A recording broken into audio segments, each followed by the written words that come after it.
Hola chicos, me llamo Vicente y ¿sabéis qué? Que la vida cambia y cambia mucho. Hoy os voy a explicar qué verbos de cambio usamos en español para expresar precisamente esto, los cambios. Para ello os voy a hablar de una amiga mía que se llama María.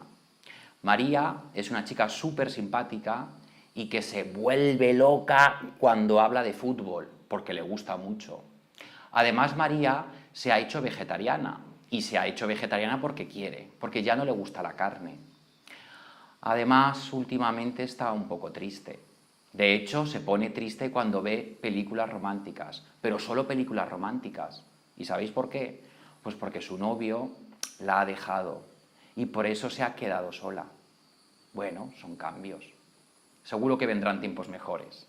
Así que recordad, chicos, en español tenemos 4 verbos para expresar cambios. 1. Volverse, cuando el cambio es muy radical y repentino. 2. Hacerse, cuando el cambio es voluntario y lo haces porque tú quieres. 3.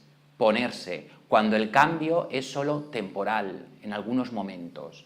Y por último, 4. Quedarse, cuando el cambio es consecuencia de un proceso y normalmente permanente.